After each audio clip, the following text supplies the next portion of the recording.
Hi everybody, welcome back to the channel. Today I'm just going to talk about the 8 tips for quitting alcohol. I myself quit alcohol from 2017 to 2022.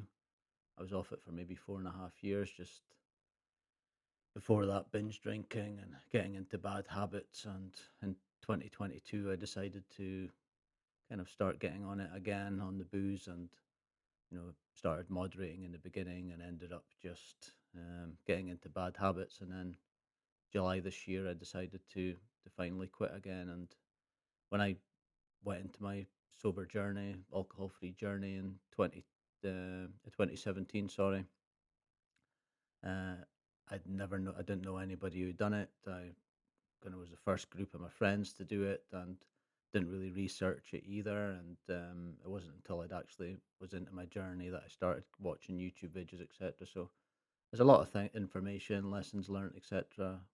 I'd like to pass on, and these tips are, things that would have definitely helped me along in my journey. And the first one is basically when you're starting to do anything is write down the reason why, or think of the reason why, and it can be multiple different things. For example, your health, spending more time with your family. It can be financial as well. And the reason why I think this is important is that there will be times when you're maybe sitting in your house, and there's maybe a party going on next door. For example, maybe you're sitting at home on a Friday and all your friends are away to a bachelor party, or a stag party as we call it here, a stag do, or maybe it's a hen party with all the girls that you're away to, and you're just sitting there at home thinking, like what's the point? Like, what, I'm missing out on all this stuff. I mean, why am I actually doing this? So I prefer to write stuff down. I think that's great if you've got a diary or a journal, and just write down the reasons. It doesn't need to be a novel you write yourself. I mean, if you're a good writer and that's the way you do it, then good. But just to write down the few things that, and it can be more than one. Write it down just to remind yourself, this is why I'm staying sober. This is why I'm on this journey, and it'll quickly shift your brain towards a good reason, and hopefully get you through that day, and complete you on the journey. The second one is removing all your temptations, and the most obvious one for that is getting rid of any alcohol in your house. The last thing you want to do is open up a cupboard that you've maybe not been into in a while, and there's a bottle of wine sitting there, or there's a case of beer that you completely forgot about, and the temptation's just there. Maybe you just think, oh, maybe this is a bit of fate. And when you're at your most vulnerable moment, maybe at the weekend or late at night, and especially in the winter with the summer months coming up here, it gets quite cold and dreary in Scotland, and the last thing you want to do um, is basically just, like I say, be sitting there and the opportunity comes up to drink. So removing all those temptations is definitely a big one. Uh, Number three is just planning ahead for social situations. So as you know, probably the most people agree the toughest thing when you make the decision to stop drinking alcohol is the fact that you're going to end up in social situations, and that can be personal ones and work situations. Maybe you're the life and soul of the party when it comes. Maybe you're always the one that stays until 3 4 a.m. Maybe you're always the one that hosts as well, and it's really really tough when you get there. You can tell your friends and family, and there's always going to be a few that like the old version of you that want to sit there. Maybe you've not seen each other in a while, and they want to sit down with you and get hammered pretty much. And it's, you can tell them as much as you want in beforehand, but then when the actual situation comes and you've got people maybe egging you on, putting that bit of pressure on, not only that, but the environment you're around as well, the music's going, maybe you're having a nice dinner, the wine's flowing, and it's really really really difficult to do. So what I would do is, I drink a lot of non-alcohol beer. I think it's great, especially Guinness, which I used to not drink quite a bit of. I quite liked it, and I take them round to a party now, and it really does hit the spot. And if you're at a wedding, for example, you can just have a tonic and lemonade, and I guarantee people will think that you're just drinking vodka lemonade or Bacardi and Coke if you're having a diet Coke, for example. I remember going to my friend's wedding 7, 8 months in. It would have been 2028, and I had a few non-alcohol beers, and I, I just started drinking tonic and lime, or tonic and lemonade, I think, or lemonade it was. And the next day, you wouldn't believe how many people asked me how the hangover was. Just nobody, absolutely nobody assumed. Uh, Everyone assumed, sorry, that I was drinking, and it was quite amazing actually. And of course, the people that you tell will know. But if you're going to a big event, especially a big work do, or a conference, or a wedding, or a function, then it's absolutely amazing. No one will suspect anything else. Also, it's good to find number for healthy replacements as well. Um, so you can swap all the unhealthy things you do for healthy things. And that could be exercising, which is a good one. Going to the gym's always an absolute winner. It does. I think the big advantage with the gym is, it's really cheap. I mean, even if you're paying, you know, $60 a month or €60, £60, whatever. I mean, it only works out as a couple of pounds, couple of dollars, couple of euros a day, and it'll really block 2 3 hours. And I think at night time, that's an absolute winner. If by the time you've had your dinner or you get home from work, and when I've spoken about in videos before, it's a lot of time on your hands, and 3 4 5 hours between bed can feel like a lifetime when you kind of got a craving, or you're in the routine. It's a Thursday night. This is normally your night where you crack open a beer or a wine, and the gym can be a winner. I've also found herbal teas, for example, are brilliant. I mean, the good thing about drinking herbal teas, for example, or just the any teas, to be honest, or drinks like that, is that you've always got something in your hand. You're used to maybe just sitting there with a drink, kind of sipping on it the whole night, and that gets rid of it. I remember when I first quit smoking, years and years and years ago. I think when the biggest thing was just in the pub, especially before the smoking bans, it was just having something in your hand all the time. It was just a really, really bad habit. And I think when you come home and you drink at night, that's just one of the bad habits. You're just used to having a glass there. You're used to just sipping on something. So the herbal teas can, or sparkling water, for example, can be an absolute a winner. The number five is tracking your progress. I think it's really important for us to be able to visualize progress. I mean, that's why you have project plans and things like that, where you can actually visually see what you've done, what you've still maybe got left. So if you're doing a 30-day, 60-day, 90-day challenge, or even a year, you can see how far you've come, and you can see how far you go. I think it's quite difficult for us to just visualize bulk days in our head and bulk weeks.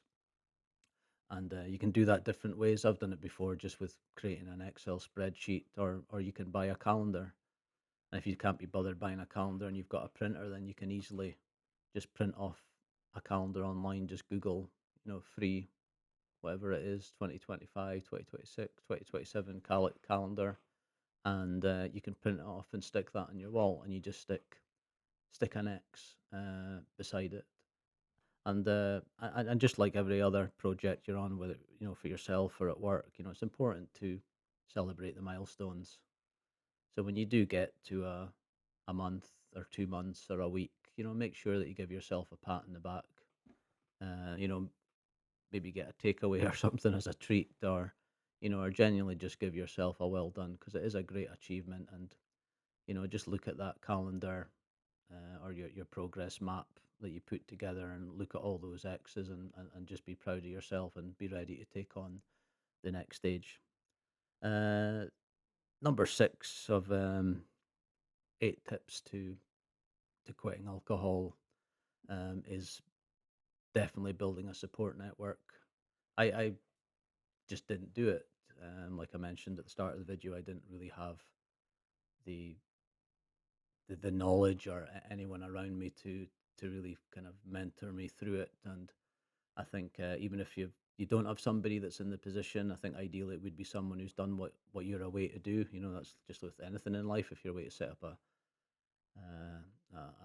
web design business, and one of your friends has got a web design business, make them your new best friend. And I think just build up that small network. I don't think you should tell the planet.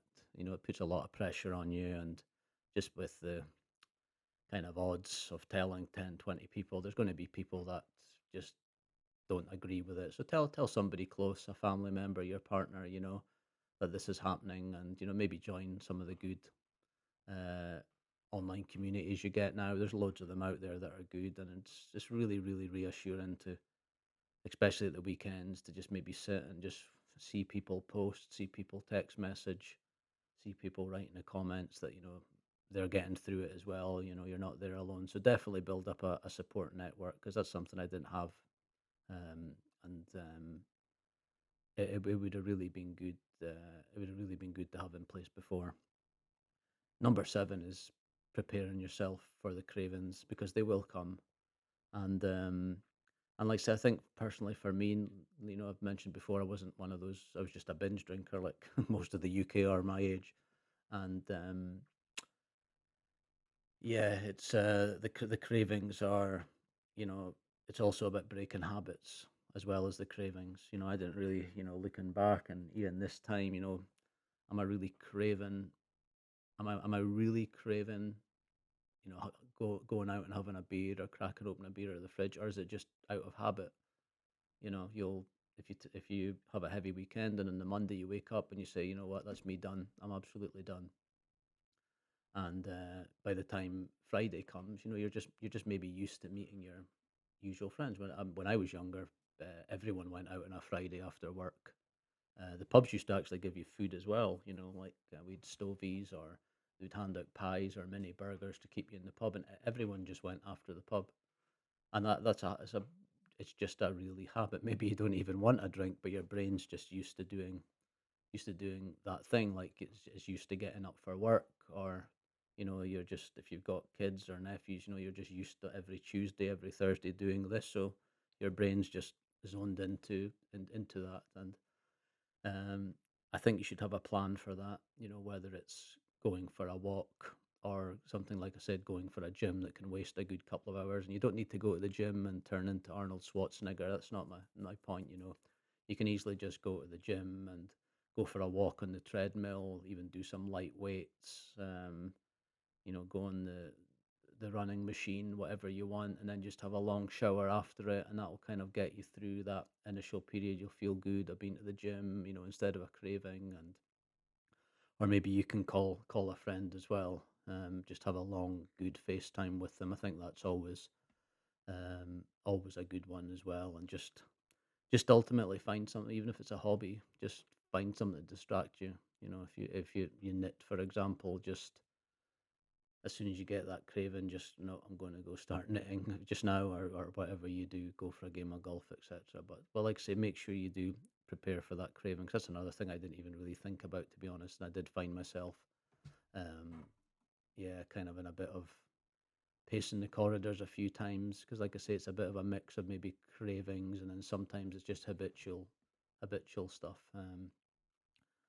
But lastly, on the eight quitting tips, I think one thing I would have, and I think it's important for everyone, is just to be kind of kind to yourself, and focus on the project progress you've made. Through tracking your progress before slips can happen.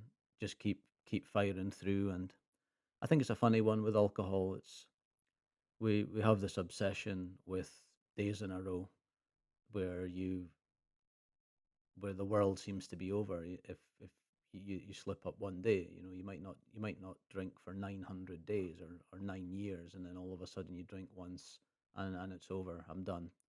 And if you think about it, that doesn't happen in other situations. You don't go to the gym and plan to go 4 nights a week or 3 nights a week, and then you only go 2 nights a week after on your third month because maybe you weren't feeling well, maybe something came up, maybe your friend popped around that you've not seen in ages, and you don't just give up.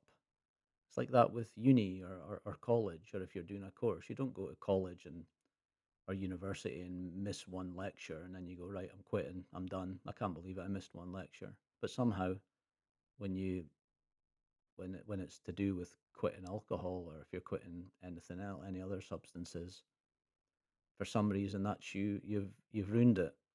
I'm back on it. It's done. I'm finished. So if you do slip up, just learn from it.